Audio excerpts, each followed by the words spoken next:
Bom, pessoal, então hoje nós vamos ver um pouquinho ali a respeito da religião, a religião na Dalamátia.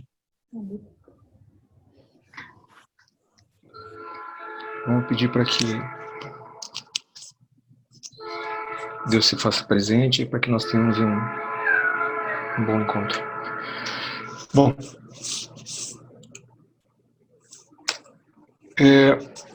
para falar da religião da Dalamátia, a gente vai precisar fazer um corte aqui. Nós vamos precisar trazer um pouco antes, um pouco do que existia antes da Dalamátia, o primitivismo do homem, o primitivismo do homem nesse período anterior, né?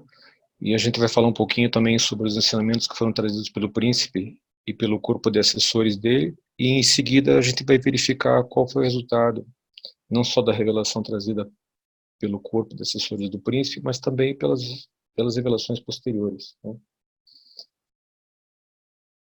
Bom, o livro, na verdade, ele é muito claro em afirmar qual é a origem da religião. E por mais uma vez ele diz que a origem da religião, na verdade, é o temor do desconhecido que o homem primitivo tinha. E tem, né? E teve ao longo da sua história, né?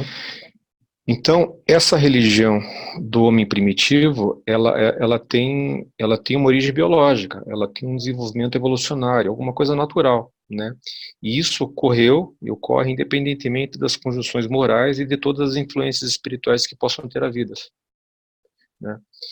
O livro lembra, na verdade, que os animais têm medo, mas eles não têm ilusões. E por consequência, esses animais não conseguem desenvolver, não têm religião, né? O homem cria, então, a partir desse medo, a partir dessas ilusões, ele cria essas religiões primitivas, né? A partir dos seus próprios temores e a partir das suas próprias ilusões. Então, a religião evolucionária primitiva, ela teve as suas raízes nas experiências do homem com o acaso, né? Aquilo que o homem chamava e chama de sorte, né? Os acontecimentos comuns do dia a dia, né? O homem primitivo ele foi um caçador, e como os resultados da caça eles sempre variavam, isso acabou dando origem a todo tipo de sorte e experiência que o homem interpretava como boa ou má, né? Boa sorte ou má sorte, isso dependia muito do resultado da caça que ele tinha, né? Então, por conta disso, o homem primitivo ele vivia na incerteza e no medo constante do acaso, né? Da chamada má sorte. A vida era sempre uma aposta excitante de riscos. E toda a existência do homem primitivo era um jogo, né? Não é de se espantar que os povos parcialmente civilizados, né, eles ainda creiam no acaso, né? E que mesmo nos povos ditos civilizados ainda haja evidências de predisposição, né, para a jogatina. Isso ainda é observado, né? Então, por conta dessa do que o livro chama ali de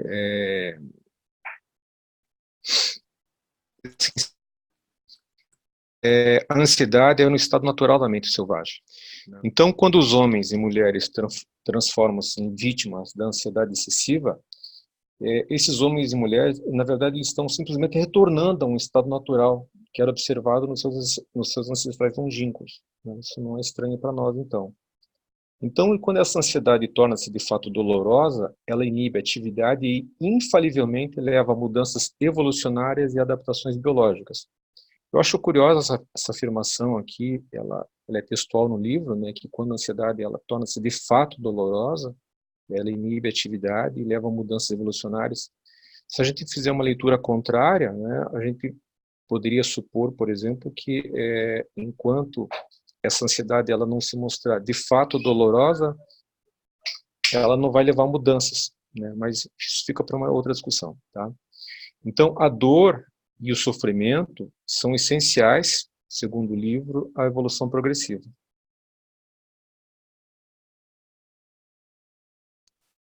O homem tende, naturalmente, a crer naquilo que julga ser melhor para si próprio, aquilo que é do interesse imediato ou remoto. O interesse próprio obscurece muito a lógica. E essas afirmações, elas estão espalhadas ao longo do livro, né? O homem, ele olha primeiro para si, né? Ele tende a acreditar naquilo que é do interesse imediato dele, né? Então, continuar a atribuir coisas de compreensão difícil a causas sobrenaturais nada mais é do que um modo preguiçoso e conveniente de evitar todas as formas de trabalho intelectual pesado. A sorte é um termo forjado para encobrir o inexplicável em qualquer época da existência humana.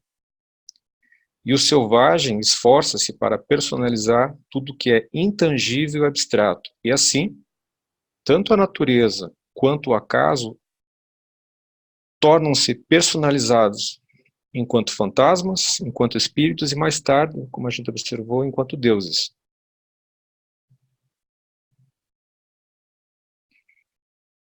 A religião primitiva era simplesmente o pagamento do prêmio ao seguro contra os perigos das florestas, do mesmo modo que o homem civilizado paga prêmios materiais contra os acidentes e os riscos dos modos modernos de vida.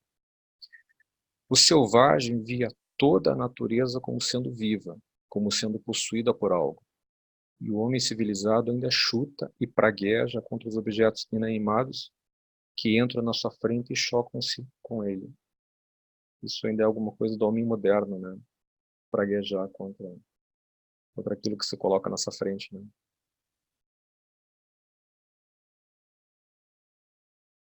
Então, como nós vimos, as formas primitivas de oração nada mais eram do que barganhas, né? Barganhas do homem primitivo com os espíritos. E o intuito da prece primitiva, ela não era de adoração, né? Na verdade, era um pedido, uma petição em forma de barganha para que se conseguisse alguma coisa. Então, isso alguma coisa poderia ser mais saúde, mais riqueza, mais vida ou qualquer outra coisa que o sujeito acreditasse que pudesse ser digno de pedir a essa entidade superior, né? E, na sequência, o livro lembra que como o homem começou a experimentar o desenvolvimento do comércio, ele acabou trazendo esse espírito de troca, né, e esses métodos que foram desenvolvidos dentro da área comercial, e esses métodos, então, eles começaram a aparecer nos cultos realizados pelo homem, né? Então, o homem, ele acabou aprimorando essa barganha que ele tinha aí com os entes superiores, né? Então, ele evoluiu. E do mesmo modo que alguns homens eram melhores negociantes, isso é observado, né? Alguns outros também eram considerados melhores rezadores que outros. Então, e por conta disso, o homem sempre considerou, ou passou a considerar, que a prece do homem justo, ela era tida em muito mais alta estima pelos deuses. E aqui, a definição de homem justo seria aquele homem cumpridor dos seus compromissos com a igreja organizada, né? Pagador de dízimos e tudo mais. Mas então essa prece ela seria melhor ouvida por essas entidades superiores. O homem primitivo ele tinha um modo peculiar de, de enxergar a si mesmo, porque ele sempre se acreditava em débito para com os espíritos. Ele sempre se acreditava em devedor de alguma coisa. E por conta disso, ele via como normal, ou ele via como um ato de justiça, que na verdade esses espíritos, supostos credores dele, lhe enviassem ainda muito mais sorte, muito mais má sorte, né? Então ele via esse envio desse excesso de má sorte como alguma coisa tida como justiça divina, né? Dado esse débito que na cabeça do homem primitivo ele tinha com as entidades superiores, né? E só que esse sentimento de dívida, na verdade, permitiu que houvesse um desenvolvimento e esse conceito, então, ele pudesse chegar até a doutrina do pecado e da salvação, né? E doutrina que, na verdade, acaba permeando boa parte aí das religiões, né?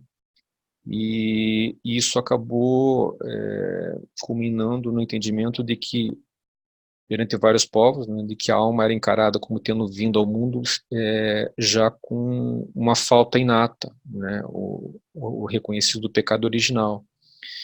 E por conta dessa falta inata, desse pecado original, né, essa alma teria que ser redimida, né? Não se sabe exatamente de que forma, cada religião encontrou uma forma para essa remissão dos pecados, né? Mas, então, por conta desse medo, por conta dessa falta, por conta desse pecado, muitos fardos foram impostos ao homem primitivo. Não só a ele, né?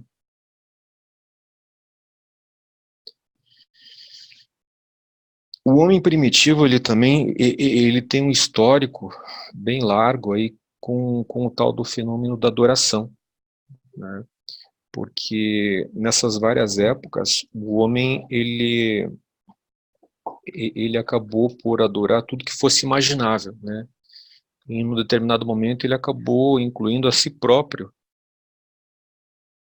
nessa adoração, né? Ele acabou por adorar todos os fenômenos naturais que ele acabava não compreendendo, né?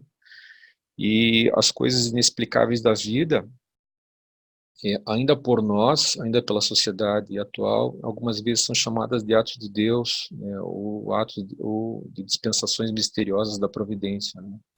Então, dentre esse rol de fenômenos sujeitos à adoração do homem, o livro relaciona as pedras, relaciona as montanhas, plantas, árvores, relaciona os animais, houve adoração de elementos, houve adoração de corpos celestes e, por fim, né, a adoração do próprio homem. É curioso porque o primeiro objeto a ser adorado pelo homem em evolução, na verdade, foi uma pedra, né? A pedra, desde muito cedo, pelo formato dela, ela chamou a atenção do homem primitivo, né? Então, quanto mais diferenciado fosse esse formato, supostamente mais sagrada ou mais digna de adoração essa pedra seria, né? E o livro também lembra que ainda é razoavelmente comum que alguns povos aí, o livro menciona o sul da Índia, menciona também um outro país que eu não me recordo agora, em que a adoração de algumas pedras ainda é razoavelmente comum. A gente também tem relatos na Bíblia, né, desse culto às pedras, né? A Bíblia lembra que, na verdade, Jacó dormiu sobre uma pedra porque ele venerava essa pedra, né? E essa pedra foi até mesmo ungida. E também Raquel tinha por costume esconder um bom número de pedras sagradas na tenda da família, né? E um resquício desse culto, dessa adoração das pedras, né, é ainda essa veneração que o homem moderno tem por alguns tipos de pedra, em especial as joias, né? Isso ainda está presente entre nós.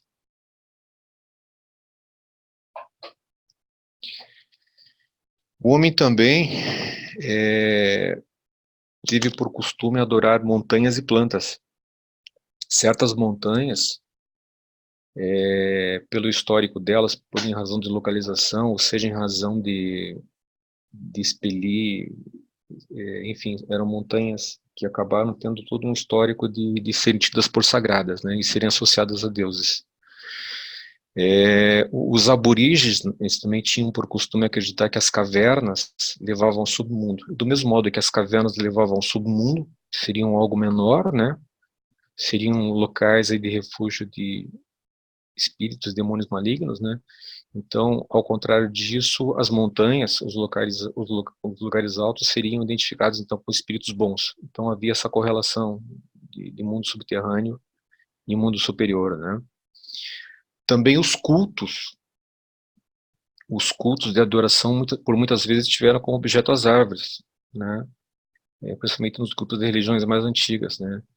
Tanto que era comum que todos os casamentos primitivos fossem feitos sob as árvores, e quando as mulheres desejavam ter filhos, algumas vezes essas mulheres iam às florestas abraçar afetuosamente um robusto carvalho, né? Muitas plantas e árvores foram veneradas pelos seus poderes medicinais, reais ou imaginários, e o selvagem então acreditava que todos os efeitos químicos fossem devidos à atividade direta de forças sobrenaturais. Ele não conseguia conceber que esse efeito fosse resultado de algum elemento presente na árvore. Pessoal, nós tínhamos definido ficou definido que, na verdade, a gente faria um intervalo aí às 20h45, mas, do mesmo modo, eu deixo aqui para vocês que, à medida que alguém queira intervir, alguém queira fazer algum tipo de pergunta, enfim, essa condição de a gente fazer uma parada aí às 20h45, ela não é... A gente pode... Enfim, à medida que alguém queira intervir, fique à vontade, ok? Os animais também foram objeto de adoração do homem, né? Porque o primitivo ele julgava que esse sentido apurado do olfato e da visão de certas criaturas, eles fossem um sinal de orientação espiritual, né? E dentre esses objetos de adoração estavam criaturas que foram consideradas como meio humanas e meio animais, a exemplo do centauro e da sereia, né? Conforme a gente observa em várias alegorias, né, e várias histórias que foram passadas a nós. Também os hebreus adoravam serpentes até os dias do rei Ezequias, e os indianos ainda hoje mantêm relações amigáveis com as suas cobras caseiras. Também a serpente da sabedoria era um símbolo da medicina grega e ainda hoje ela é empregada como emblema pelos médicos modernos. O homem primitivo ele possui um sentimento ou possuiu um sentimento peculiar e fraternal para com os animais superiores, né? Os seus ancestrais haviam vivido e até mesmo se acasalado com eles. No sul da Ásia, acreditou-se primitivamente que as almas dos homens voltavam à Terra na forma animal. Essa crença, ela na verdade, ela não é exclusiva do sul da Ásia, né? Ela é difundida em outras crenças aí ao longo do mundo, né? O homem também foi objeto de adoração, né? Já que o homem adorou tudo que praticamente existiu sobre a terra, sobre o ar, né, sobre a face da terra e nos céus acima, o homem não hesitou em honrar a si mesmo, a si próprio, como tal objeto de adoração.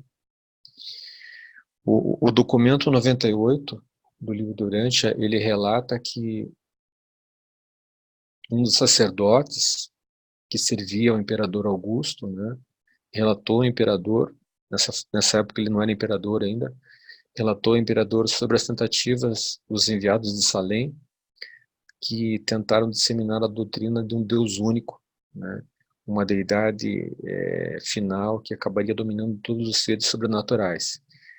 E o então dirigente romano gostou tanto da ideia que ele construiu muitos templos com belas imagens, ele reorganizou todo o sacerdócio, ele restabeleceu a região do Estado e ele acabou apontando a si próprio, né, como o mais alto sacerdote entre todos, né, proclamando-se o Deus Supremo. E o interessante é que, na verdade, essa determinação de Augusto, ela se estendeu e foi observada em todo o Império Romano, à exceção de uma certa região lá na Galiléia, né, de um certo povo hebreu, que não se dignou a aceitar essa imposição de Augusto. Mas é curioso que no vasto Império Romano, né, quase todos os súditos tenham aceitado, na verdade, a doutrina do imperador Augusto como representante de Deus aqui na Terra, ou o próprio Deus, né?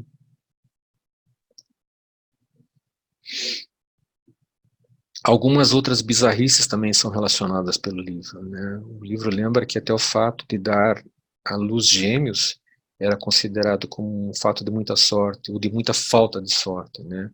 Os lunáticos, os epiléticos, os de mente débil eram frequentemente adorados pelos seus semelhantes de mentes normais. Eles acreditavam que tais seres anormais eram resididos por deuses. O homem também tem, o homem primitivo, não só ele, também tem um histórico bem longo com a crença nos fetiches, né? E também os primeiros fetiches foram pedregulhos, né, que traziam marcas peculiares, né, tidos como pedras sagradas, né? Muitas tribos tinham pedras fetiches, mas o livro menciona como dois exemplos aqui, a pedra Kaabe, né, que é reverenciada pelos muçulmanos em Meca, está lá, e também a pedra de Scone, né, que quem leu o documento deve lembrar que a pedra de Scone é aquela pedra escocesa lá, que na verdade sob ela são coroados os dirigentes, os reis ingleses, né? Também o fogo e a água estavam também entre os fetiches primitivos, e a adoração do fogo, junto com a crença na água benta, até hoje sobrevive.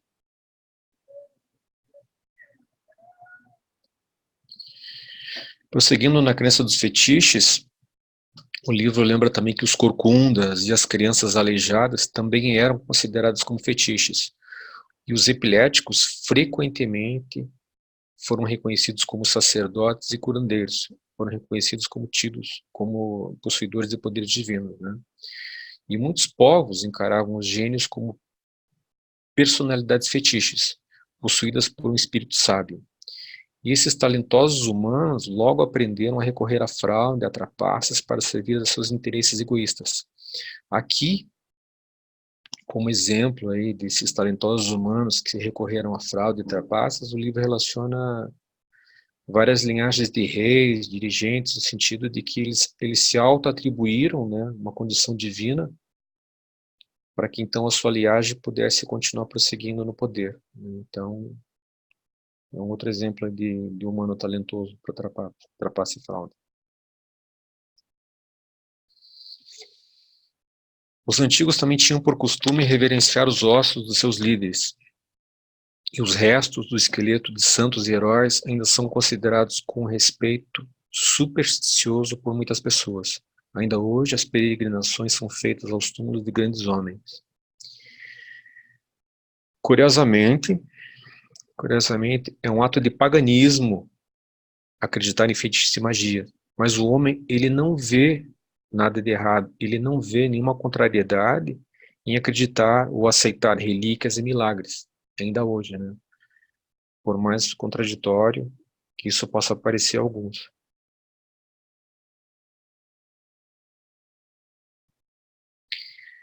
Entrando um pouquinho nos escritos, né, nos escritos fetiches, né, os considerados livros sagrados, os fetiches, na verdade, se constituía na crença de que, na verdade, de ser tido por verdadeiro apenas o que está no livro, era tido como verdade, né, mas não apenas isso, a crença também de que toda a verdade estivesse contida dentro daquele livro, né? E o livro de Durante traz um exemplo que para nós aí, curiosamente, é recente, né? Ele afirma que se um desses livros sagrados, por acaso, falasse da Terra como sendo plana, né? Então, durante várias gerações, os homens se recusariam a aceitar as evidências de que o planeta é redondo, né? E um outro exemplo muito atual aqui, ainda observado em várias sociedades, né? O exemplo de que o juramento sobre um livro sagrado, né, ou o juramento sobre algum objeto de veneração suprema, é ainda uma forma refinada de fetichismo, né? Por mais adiantada que essas sociedades que se dignam a fazer esse tipo de cerimônia sejam. Não sei se alguém quer falar alguma coisa.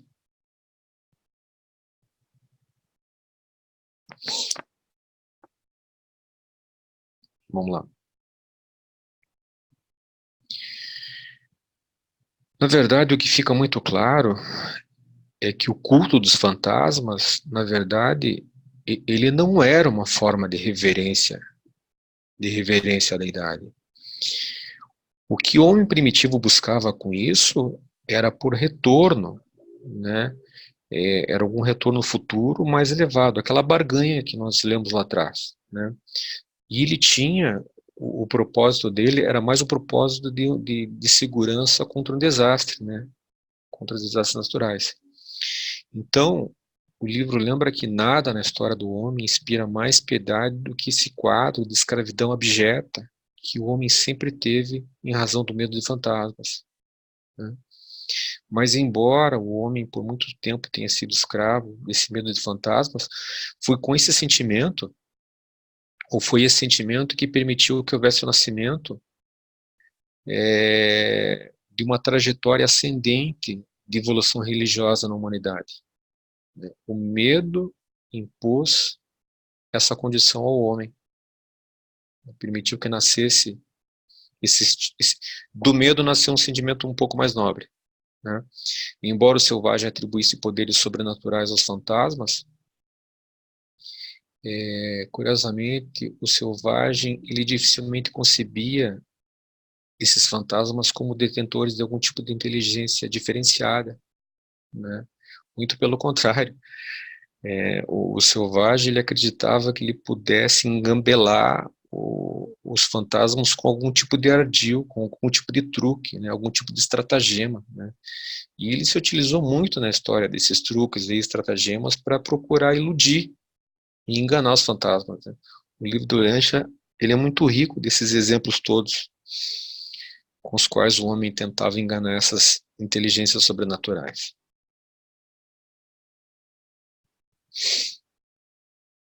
Tudo mudou, né? Tudo mudou.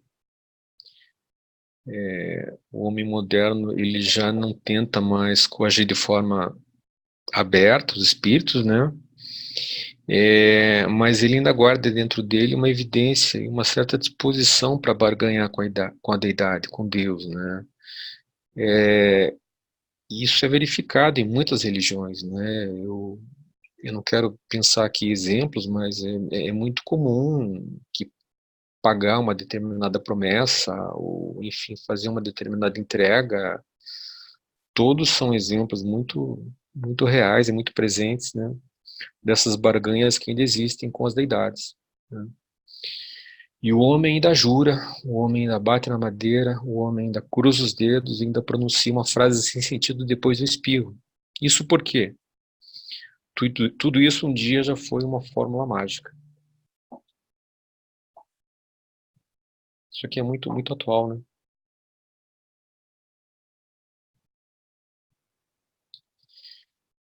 Mas nessa busca, nessa jornada, na verdade, e embora a adoração da natureza ela tenha surgido de forma espontânea na mente dos homens, nessa jornada o homem ele não esteve sozinho, né? Porque na mente do homem, desde muito cedo passou a atuar o sexto espírito ajudante da mente, né?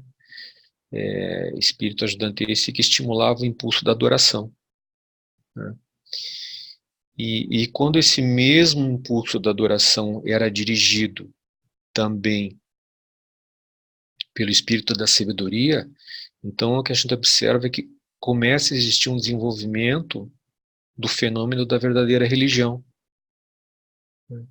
Quando o sétimo espírito ajudante da mente, o espírito da sabedoria, alcança uma ministração efetiva, então o homem em adoração começa a afastar-se da natureza e dos objetos naturais e ele começa então a voltar-se efetivamente para Deus. Então a gente observa o trabalho desses dois circuitos dos ajudantes da mente, o sexto e o o sexto e o sétimo, né, que são circuitos exclusivos do homem, né? Então, por conta disso, o homem primitivo, aos poucos, ele fez a sua religião evoluir, né? Acabou saindo do seu impulso inato de adoração, acabou saindo do impulso inato de adoração e da sua concepção errônea do acaso. E foi essa única religião do homem, e essa foi a única religião que o homem experimentou até a época das primeiras revelações. E hoje muitas das raças do mundo têm apenas tal religião imatura proveniente apenas da evolução. Embora para nós a primeira revelação ela date de cerca de 500 mil anos, o livro lembra que ainda hoje, né, tamanha desigualdade em cima desse planeta aqui, que ainda hoje muitas raças desse mundo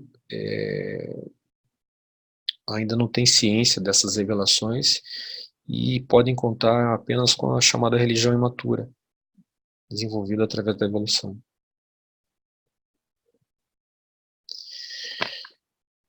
Aqui nós fazemos um corte. Para cerca de 500 mil anos atrás, para a gente falar um pouquinho sobre a religião na Dalamátia, né? Quando do envio do príncipe planetário e com o seu corpo de assessores. Como nós vimos aí numa reunião anterior, esse corpo de 100 assessores do príncipe, eles acabaram por se dividir em 10 colegiados. Um desses colegiados era o chamado colegiado da religião revelada, né?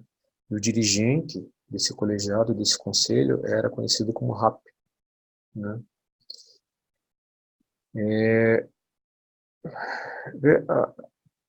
A difusão desses ensinamentos, na verdade, eles ocorreram de forma muito paulatina, né? Muito devagar, porque a civilização aqui de Urântia, ela era literalmente forjada entre a bigorna da necessidade e os martelos do medo.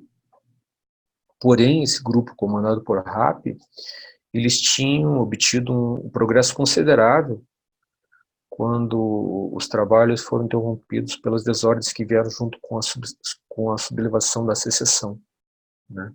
Nós vimos lá que, embora esse grupo tivesse trabalhado por cerca de 300 mil anos, quase tudo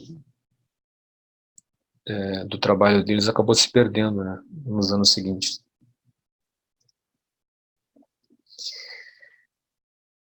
O livro menciona que, na verdade, nenhum membro do corpo de assessores do príncipe trouxe revelações que pudessem complicar a revolução do homem.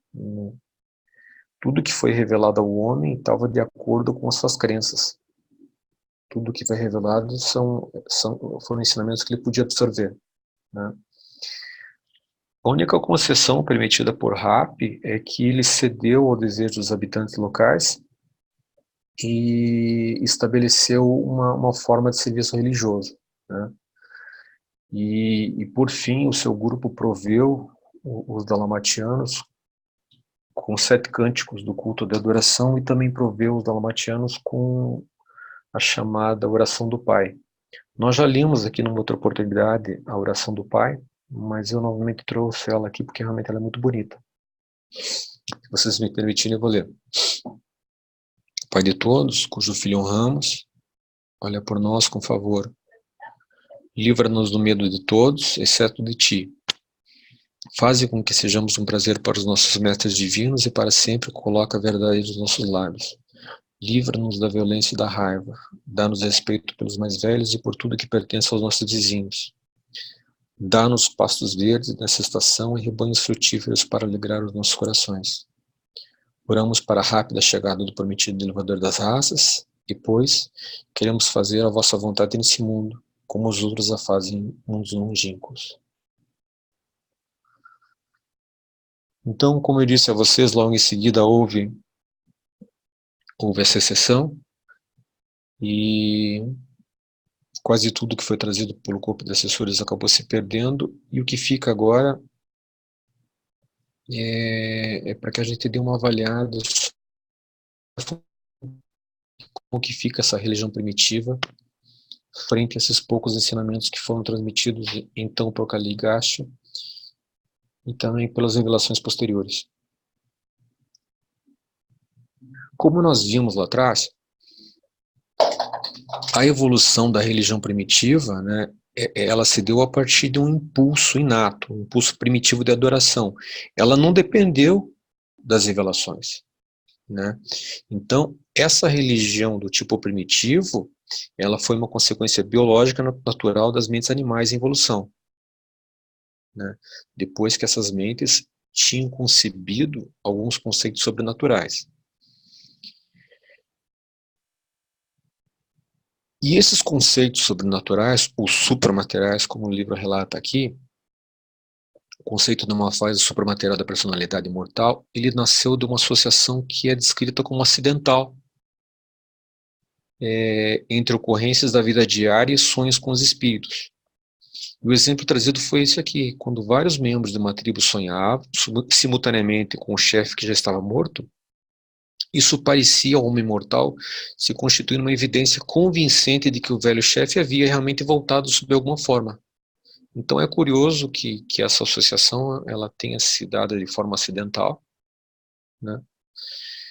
E disso tudo tenha saído uma série de crenças. Vamos lá. Então, o resultado é esse. O homem herdou um meio ambiente natural, ele adquiriu um meio ambiente social e ele imaginou, como nós vimos ali, um ambiente fantasma, né? E prosseguindo nessa premissa, na ilusão que ele cria e na ignorância, o medo do mortal ele acaba por incorporar todas essas superstições que vieram, né? E isso acaba fomentando as religiões que acabam aparecendo, né, para o homem primitivo. Então, de forma positiva, essas ideias antigas de religião, elas impediram que os homens se tornassem fatalistas ou desesperadamente pessimistas, né? Elas permitiram ao primitivo que eles acreditassem que eles podiam fazer alguma coisa maior, né? Eles poderiam fazer algo para influenciar o destino. Isso foi positivo, né? Então a religião, por meio do medo dos fantasmas, transmitiu aos homens a certeza de que eles deveriam regular a sua conduta. Trouxe algum padrão para o homem primitivo, né? Porque ele passou a acreditar que havia um mundo supramaterial que mantinha controle sobre o destino humano. Então, de alguma forma, essa crença, por mais equivocada que fosse, ela ofereceu alguns freios ao homem primitivo e acabou transmitindo a ele alguns padrões mínimos de ética e moral. Não bastasse a longa luta do homem primitivo para apaziguar os espíritos sempre descontentes, isso era uma briga, né? Como nós vimos ali, o homem sempre acreditou estar em débito com os espíritos. O homem primitivo também, ele passou a enfrentar a prisão escravizadora que se abateu sobre ele, que era do medo religioso evolucionário, né? E todos os esforços que foram exigidos desse homem primitivo, né? Uma série de esforços desperdiçados, gastos com túmulos, templos, sacrifícios e, principalmente, a manutenção do sacerdócio, né? Então, foi uma outra carga muito pesada que foi colocada sobre o homem evolucionário, a manutenção dessa estrutura que começava a se formar para a manutenção dessas crenças, né? E embora hoje para nós pareça, ou seja, normal que a gente ria dessas superstições tolas, todas que acometeram os nossos ancestrais, né? O livro lembra que vai ocorrer conosco também, né? As várias falácias aí na qual a gente acaba envolvido, né? Eles vão ser motivos aí de risos futuros, né? De sociedades mais esclarecidas. Então a gente está sujeito a ser objeto de, sei lá, piedade também, né? Ou de riso. Vamos lá. Então, na verdade, foi um preço terrível, um preço assustador, o que se pagou, o que o homem primitivo pagou, né? Mas, embora tenha sido um preço alto, ele valeu todo o seu custo, pois nisso o homem alcançou um estado natural de consciência do certo e do errado relativos. E, desse modo, a ética humana havia nascido, como nós vimos ali atrás, né? O conceito de certo e de errado havia, afinal, evoluído. E tudo isso muito antes da época da revelação trazida pelo príncipe Caligaste. Então, esse medo todo, esse despertar do medo, né, acabou trazendo para o homem essa pequena consciência. E, quando finalmente se tornou amadurecida a doutrina dos bons e dos maus espíritos, ela acabou se tornando a mais disseminada e a mais ampla e persistente de todas as crenças religiosas, né?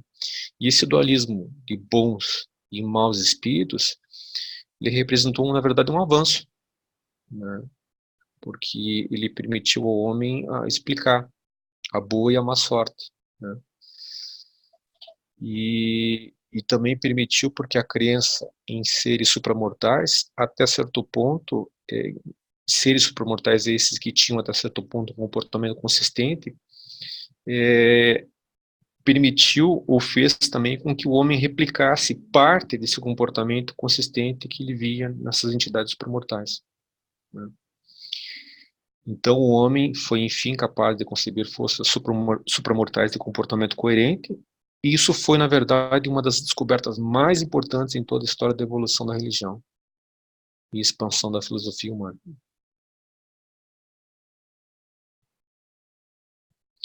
Dessa forma, por intermédio da força poderosa de um falso medo, a religião primitiva preparou o solo da mente humana para o recebimento de uma força espiritual autêntica, de origem sobrenatural, a dádiva do ajustador do pensamento, né?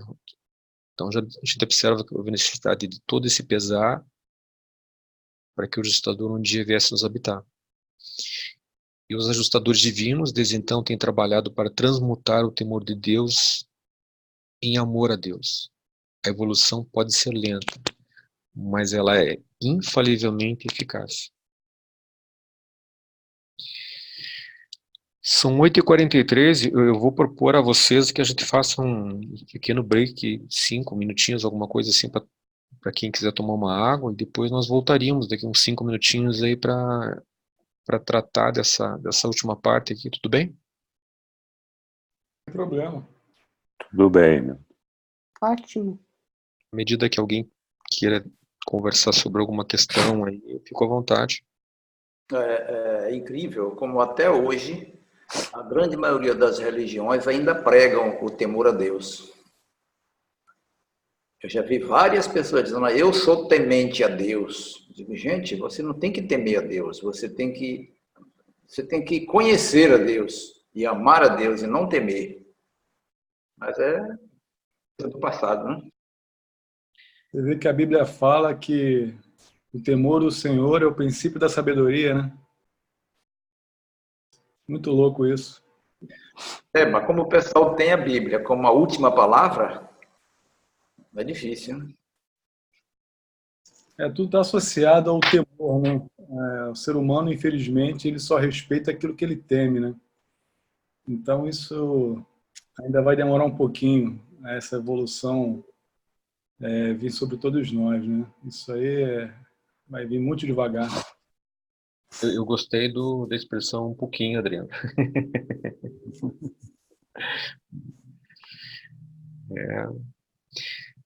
É triste, na verdade, né? Porque eu faço um paralelo aí entre,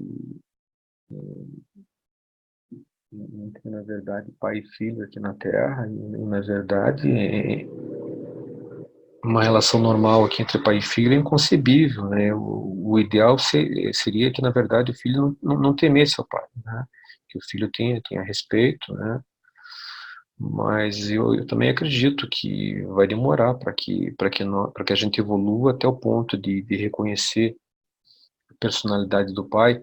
Eu não estou dizendo que, na verdade, esses que eu temo não reconheçam personalidade dele. Reconhecem sim, né? Isso, o reconhecimento da personalidade ele vem desde muito antes lá.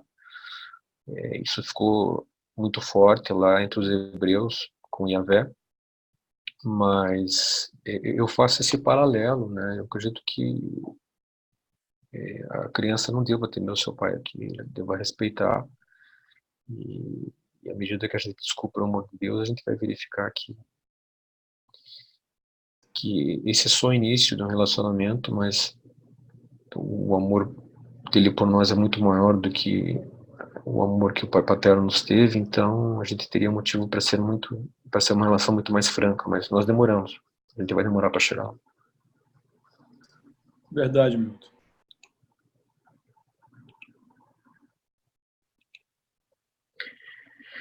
A 21 participantes aqui, que bacana. Gente do Brasil todo, o Aéreo tá por aí. Legal. Chica. Angélica do Rio. Você é da onde, Zé Ribeiro? Planaltino, em Goiás. Goiano, Uhum. bacana. Obrigado. Ah, tranquilo.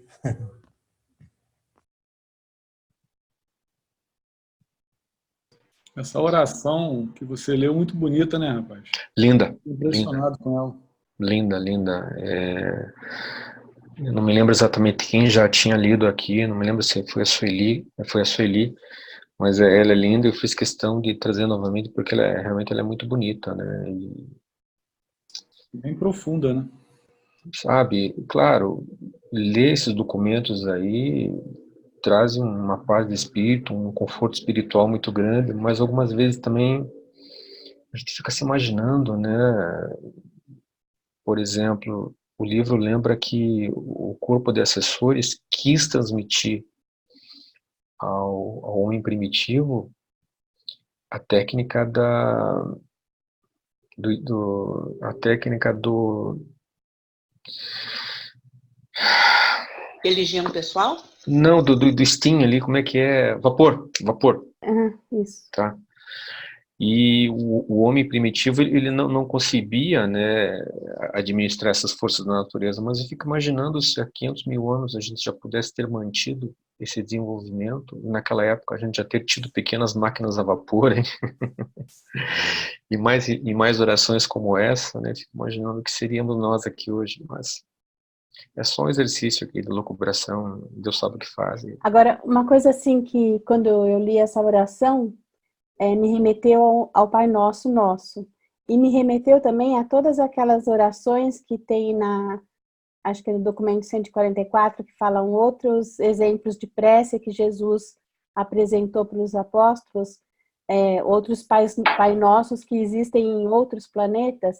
Então, todos têm uma estrutura bastante parecida, né? Eu acho bem interessante isso. É verdade. Bem interessante, verdade. Você vê a similaridade, né? Isso. Inclusive o temor que as igrejas pregam é um temor santo, né? É um temor santo. Não entendi, Lina. O temor que as igrejas pregam é um temor santo a Deus. Não é um temor assim, entendeu? Qualquer temor. Como assim? Não sei, eles falam assim, né? Que tem que ter um temor santo. Que tem essa questão do temor, né? Temor. Pelo que ele representa? Acredito que sim. Mas seria desejável, então, ter esse temor? Não. Não seria, né? Uhum. Teria que estar na hora de... Amar. Estaria na hora de acabar com o medo e colocar no lugar do medo o amor. Isso. Né? Mas as pessoas parece que tem que ter esse medo para que obedeçam, ainda, quem sabe, não sei. Porque o temor, na verdade, é de uma religião primitiva, né? Sim. Então não E ainda caberia estamos... mais. Não caberia mais. Quer mas dizer, não sei se não caberia. Estamos com muitas crenças, como o Milton falou. Superstições. Né? Ainda acredita em pedras, ainda se acredita sal grosso, bate na madeira. Isso. De fato, mangalou 3 vezes e tudo mais, né? Você acredita em pirâmide? Tudo. Fitinha vermelha. Fitinha vermelha. Mas então, pedra a gente adora ainda, né, Sussu? Oi? Pedra a gente adora ainda, mas uma esmeralda a gente adora. Mas então, assim, quando ele falou sobre isso, né, que a gente ainda adora as pedras, eu acho bonito, mas não que eu adore, né? Não é objeto de adoração, mas eu sei. Não, adoração é a maneira da gente falar. Não, eu sei, mas quando ele falou que ainda hoje os seres humanos adoram pedras, né? Principalmente as joias. Mas no outro sentido hoje, né? Mais acho que saiu do valor de veneração para um valor monetário mesmo. Além da beleza, né? Sim. Então, estamos nas fases ainda. Pena, né? O homem primitivo é 1 milhão de anos atrás e até os 500 mil. anos de Dalamate. Isso. Mas a gente ainda tem hoje, 1 milhão de anos depois, vários dos costumes e crenças que já existiam na época. Uhum. É devagar mesmo. Podia ter um subitamente, né? Mas se tivesse um subitamente... Aí ia haver confusão como aconteceu há 300 mil anos. Exatamente. Há 200 mil anos, né? E não haveria evolução, a experiência evolutiva. Não, mas se fosse um subitamente de Deus não vai causar confusão. Mas se ele quisesse um subitamente, ele não teria nos feito evolucionários, teria nos feito perfeitos. É verdade. Ele não ia se arrepender no meio do caminho, né? Não, ele não ia fazer isso. O pai não se arrepende de nada. Então. Vamos lá? Vamos. Vamos lá. Vamos.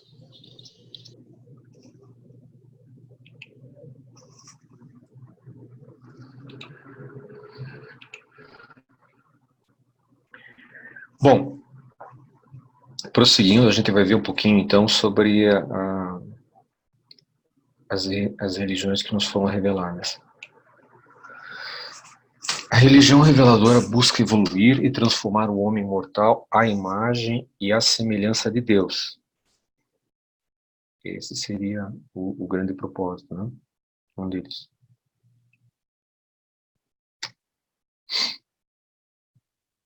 Como nós vimos lá, o homem possuiu uma religião de origem natural, produto dos seus dons supramateriais, supra-animais, né? E a religião evolucionária tomou corpo por intermédio da administração das seguintes influências sobre o homem. Essas influências foram o ajudante da adoração, como nós vimos lá, né? Surgimento na consciência animal de potenciais supra-animais para a percepção da realidade, círculo da mente. O ajudante da sabedoria, a manifestação no momento adoradora da tendência de dirigir a sua adoração para canais mais elevados de expressão. O Espírito Santo, né? E essa dotação inicial da supramente aparece em todas as personalidades humanas de boa fé. Então, o funcionamento dessas três ministrações é suficiente para fazer prosseguir o crescimento da religião evolucionária. E essas influências, mais tarde, elas são amplificadas pelos ajustadores, pelos serafins e pelos espíritos, e pelo Espírito da Verdade, os quais todos eles aceleram em grau o desenvolvimento religioso, né? A gente está razoavelmente acostumado a ler sobre o desenvolvimento da mente provocado pelo ajustador, né, pelo Espírito da Verdade, mas talvez falte a vários de nós, inclusive a mim, ler um pouco mais a respeito das influências exercidas pelos serafins nesse crescimento, né. Talvez a gente deva um dia voltar a isso aqui, mas vamos lá.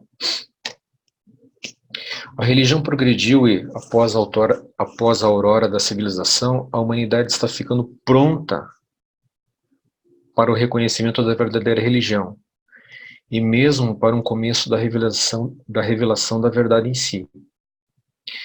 Mas seria apenas uma tolice esperar uma aceleração súbita demais da evolução religiosa. Olha aí, Sueli, nós não podemos esperar, não. Uma raça ou uma nação podem assimilar de qualquer religião avançada apenas aquilo que é razoavelmente consistente e compatível com o seu status evolucionário, né? A gente observou esse cuidado com o corpo inicial dos 100 assessores, né? Cristo também teve um cuidado gigante nisso, né? E também Melquisedeque, né? No sentido de não trazer muita confusão para a cabeça do homem, né?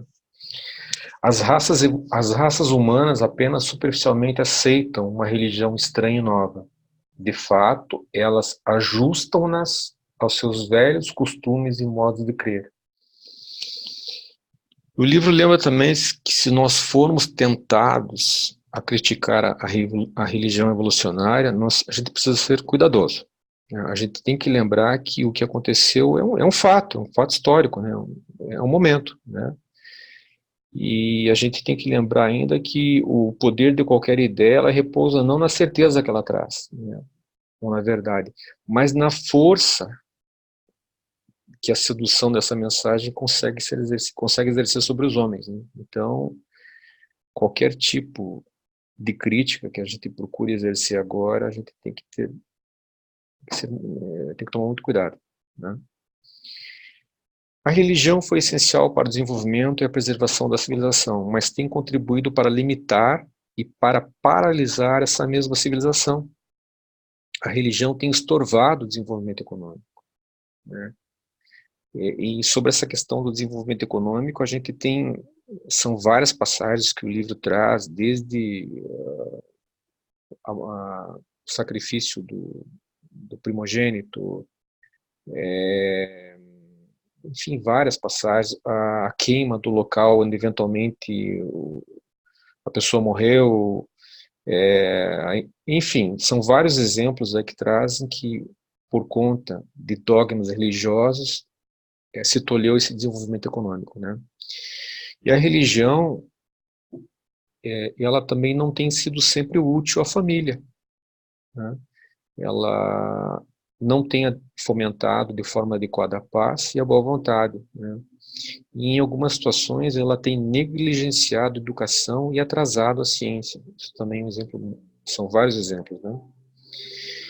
E apesar de a gente poder reconhecer a culpa da religião em todos esses erros, mesmo assim a religião evolucionária, ela manteve uma determinada coerência social, né? E ela tornou possível ou ela torna possível que a futura religião revelada um dia venha compensar várias dessas falhas que ela tem, por conta dessa coesão, dessa coerência social que ela sempre permitiu ao homem.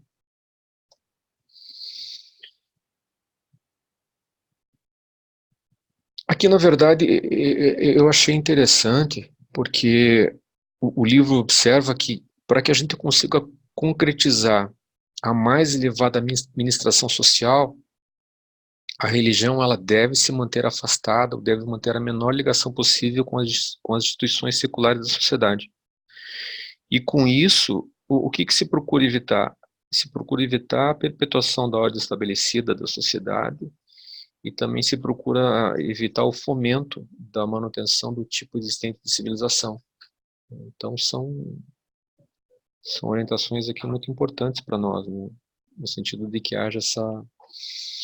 não haja essa ligação de vários segmentos da sociedade com as instituições religiosas.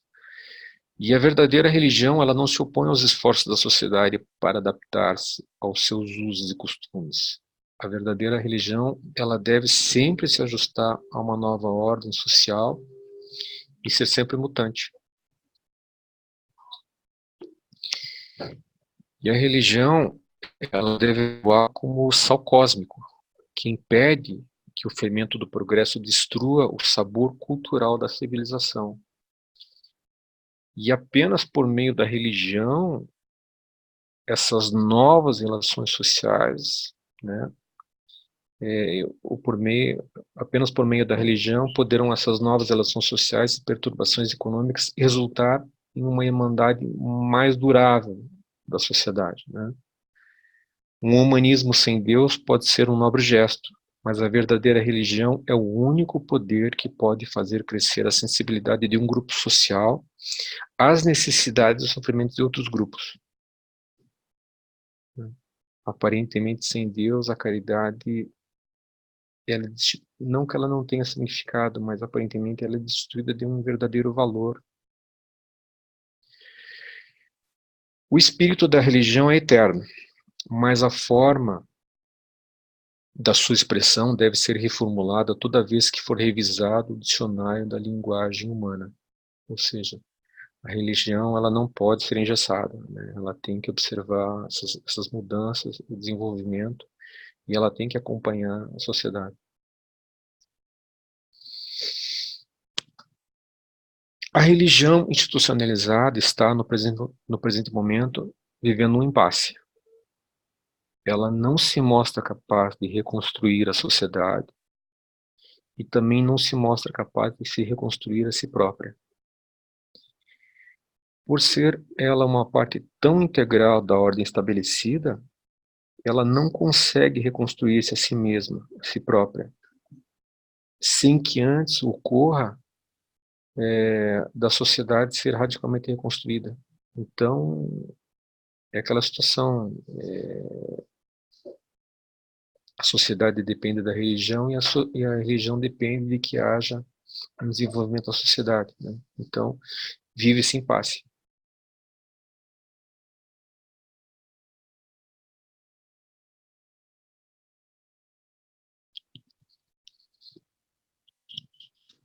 Muito bacana essas orientações aqui.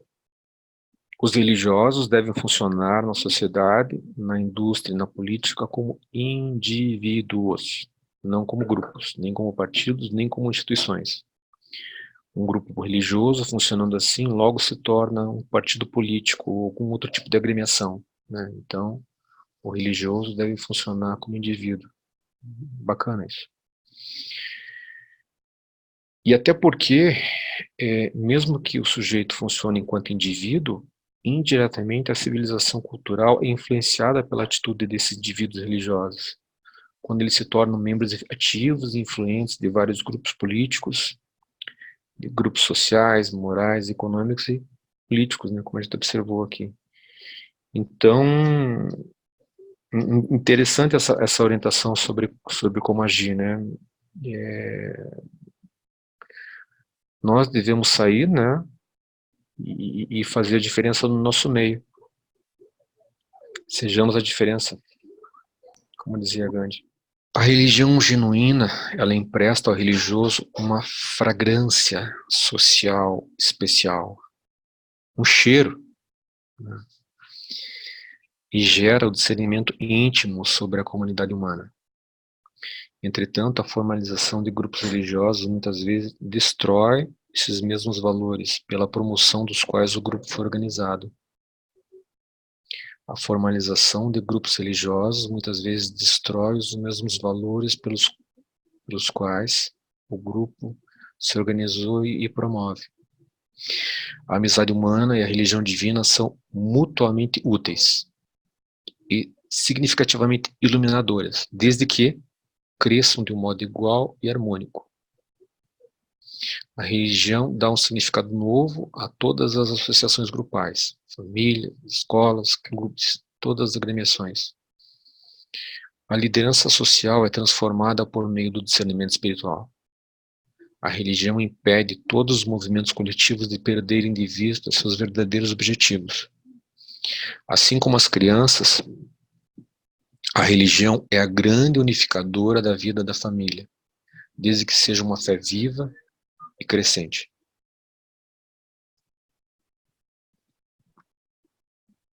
Na sociedade primitiva, o grupo religioso não foi sempre muito diferente dos grupos econômicos ou políticos.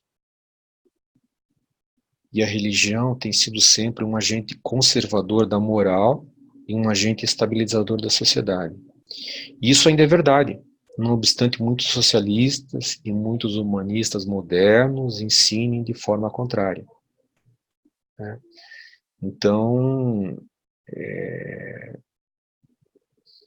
achei muito interessante essa redenção aqui que o livro promove da religião ao longo de muitos séculos. Bem bacana.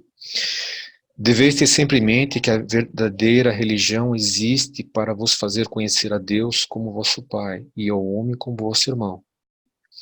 A religião tem pouca chance de funcionar a menos que o grupo religioso fique separado de todos os grupos, todos os outros grupos, né? O agrupamento social dos membros espirituais do reino do céu. O livro volta a lembrar da necessária separação da religião. Qualquer crença religiosa que seja eficaz na espiritualização do crente certamente terá repercussões poderosas na vida social de tal religioso. A experiência religiosa infalivelmente produz os frutos do espírito na vida diária do mortal, que é guiado pelo espírito. Esse parágrafo também é muito importante, né? Ele é de uma verdade, assim, né? O que ele diz é que, na verdade, a gente cresce, né? Conforme o livro afirma em várias outras passagens, o nosso crescimento, ele passa pelo crescimento religioso, pelo crescimento espiritual, por esse equilíbrio. Achei muito interessante. As metas, mais do que as crenças, é que devem unificar os religiosos. Já que a religião é uma questão de experiência pessoal, torna-se inevitável que cada religioso tenha a sua interpretação própria e pessoal da realização dessa experiência espiritual. Eu não quis trazer aqui, mas tem um parágrafo do livro em que ele diz que, à medida que você pergunta para o teu irmão e ele diga que a fé dele basta, né? Então tá, Deus te abençoe, né? Então, a gente não deve se preocupar com isso. Uma vez que a fé do sujeito basta a ele, ele está no caminho dele. O homem nunca poderá decidir sabiamente sobre as questões temporais, nem transcender o egoísmo dos interesses pessoais, a menos que medite na presença real da soberania de Deus e conte com as realidades dos significados divinos e espirituais. Outra afirmação importante, né? A gente nunca vai conseguir decidir de forma sábia sobre questões temporais, a menos que a gente se permita o contato com essas realidades e significados divinos e valores espirituais. A interdependência econômica e a irmandade social irão finalmente conduzir à fraternidade. O homem é naturalmente um sonhador. Mas a ciência está convocando esse homem a ser sensato, de modo que a religião possa, um dia, em breve, estimulá-lo com muito menos perigo de precipitar reações fanáticas nele. As necessidades econômicas atrelam o homem à realidade, e a experiência religiosa pessoal coloca esse mesmo homem frente a frente com as realidades eternas de uma cidadania cósmica sempre em expansão e progresso. Os religiosos do futuro deverão viver a sua religião e dedicar-se ao serviço sincero da irmandade dos homens. É chegada a hora de o homem ter uma experiência religiosa tão pessoal e tão sublime que só possa ser compreendida e expressa por sentimentos que são profundos demais para serem expressos por meio de palavras. Achei linda essa passagem.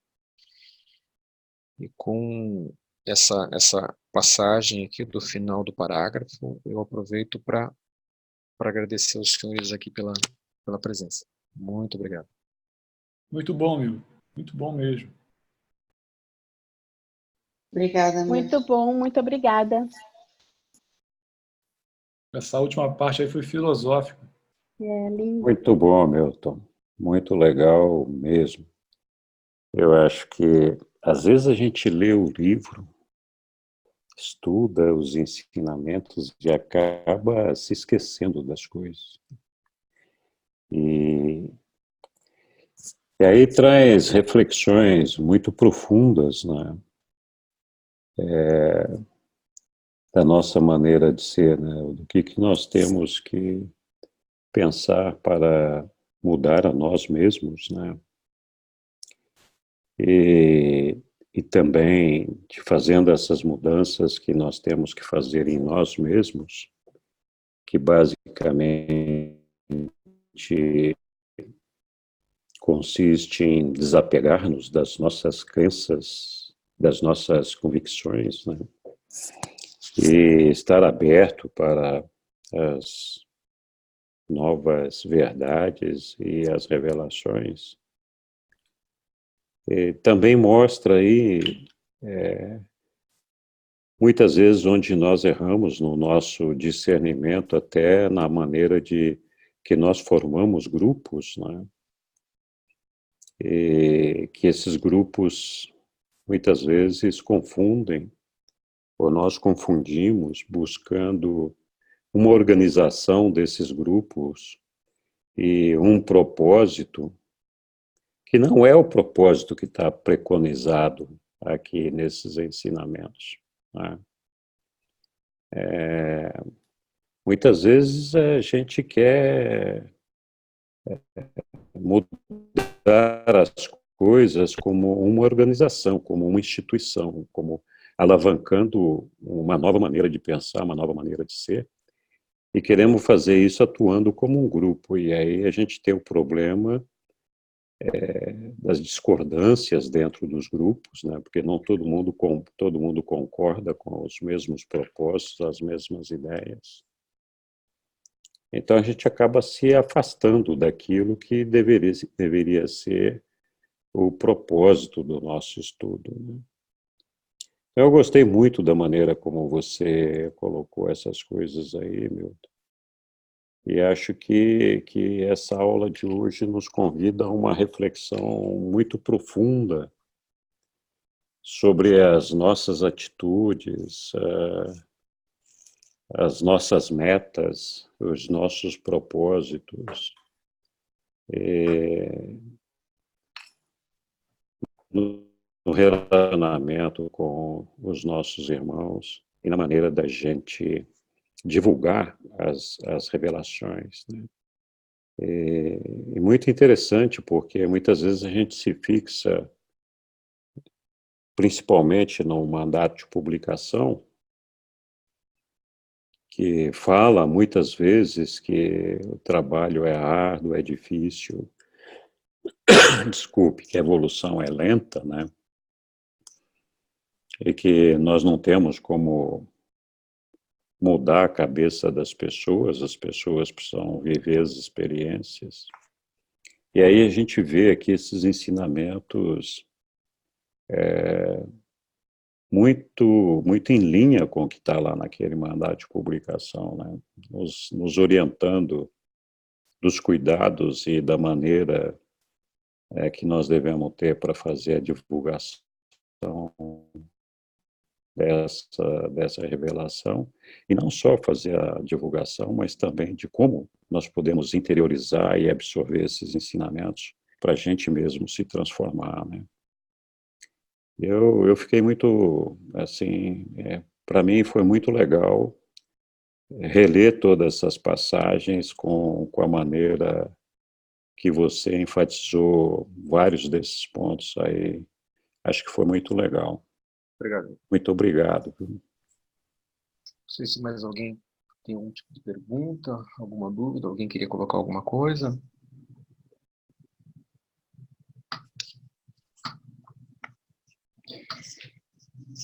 Enfim. Bom, pessoal, eu